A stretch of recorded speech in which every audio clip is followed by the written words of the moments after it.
Outra informação importante que a gente traz é que Trump disse que conversará com a imprensa, fará um aviso, um anúncio internacional por volta de 11 horas da manhã, no horário local de Mar-a-Lago. É um resort na Flórida que Trump tem uma das casas dele e ele tem despachado de Mar-a-Lago nos últimos dias. Esse anúncio será feito então às 11 horas da manhã, aproximadamente 2 horas da tarde pelo horário de Brasília, 1 da tarde, melhor dizendo, pelo horário de Brasília, e a gente vai acompanhar, claro, e trazer todos os desdobramentos desse ataque que o SBT News trouxe em primeira mão na madrugada deste sábado. É importante dizer, Luara, e para os nossos amigos que nos acompanham, que os primeiros registros de ataques foram registrados em pontos estratégicos da capital Caracas, capital da Venezuela, Caracas, pontos esses, inclusive, que são unidades militares. Um desses pontos é uma base militar que fica mais ao sul da capital Caracas, que, inclusive, tem uma estrutura da Força Aérea Venezuelana. É nesse ponto, inclusive,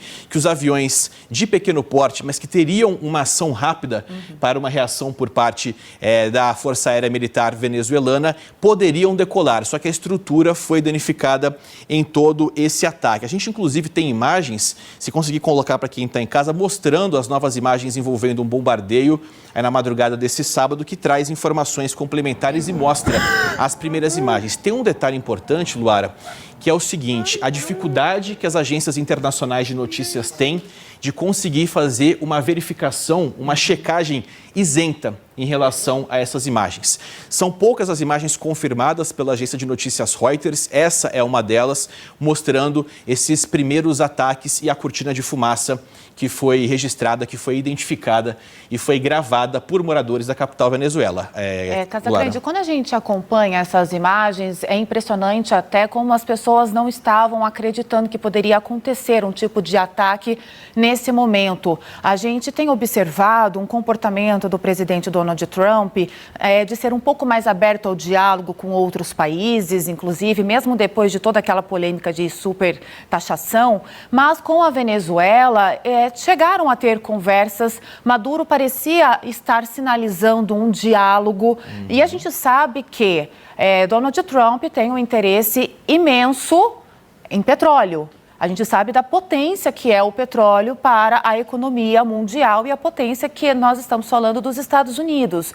Mas tudo começou com aquela cortina de fumaça trazendo uma justificativa de combater o tráfico, o narcotráfico.